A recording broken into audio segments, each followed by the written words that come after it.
नमस्कार साथियों, मैं अपनी कॉलोनी के एक पार्क में घूम रहा हूँ। शाम के वक्त यहाँ पे लोग घूमते हैं, पर मैं रात में घूम रहा हूँ। कुछ लोगों को मैं देखता हूँ कि बहुत रात को भी इसमें घूमने आते हैं।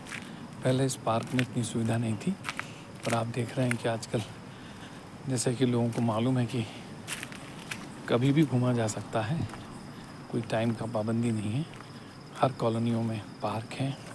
आप उन पार्कों का खाना खाने के बाद सदुपयोग करें, घूमें, एक दो चक्कर लगाएं, बहुत ज़रूरी हो जाता है। इस प्रकार के पार्कों में बड़े बुज़ुर्गों को तो बहुत लाभ मिलता है, वे इसका सदुपयोग करते हैं, घूमते भी हैं।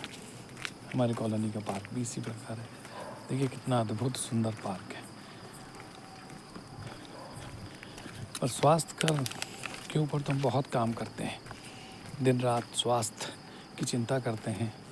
उम्र आते आते खाने पीने का भी बहुत ध्यान रखने लगते हैं, पर समझ पे कितना काम करते हैं वो भी हमें देखना पड़ेगा ईमानदारी से।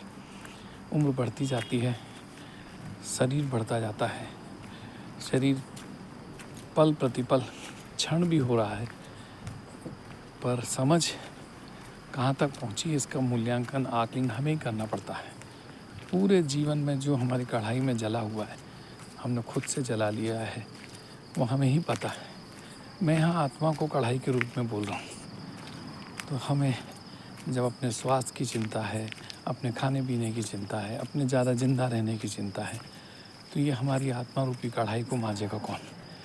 इसे कोई भी बाहरी व्यक्ति मांज नहीं सकता है। हमें स्वयं ईंटा लेके इसे घिसना पड़ेगा। और जीते जी ये भी बड़ी भारी जिम्मेदारी है कि अपनी आत्मा को जितना निर्मल, पवित्र, ईमानदार बना लें, अपने में एक संतुष्टि बन जाती है। ज़िंदगी की आपाधापी लोगों के साथ ड्रामेबाजी करते करते ये कढ़ाइयाँ जल जाती है और उसको ईंटा लेके हमें घिसना पड़ेगा। हम किसी भी व्यक्ति के पास चले जाएं, वो सिर्फ हमें बता सकता है कि ये रही आपकी ईंट, ये रहा आपका जूना और ये रही आपकी कढ़ाइयाँ, और उसे मांजना हमें ही पड़ेगा। तो पल प्रतिपल अपने आचरण पे हमारा ध्यान जाए, पल प्रतिपल अपने व्यवहार पे हमारा ध्यान जाए, पल प्रतिपल हम किस प्रकार लोगों को गुमराह कर रहे हैं उस पर हमारा ध्यान जाते रहना चाहिए।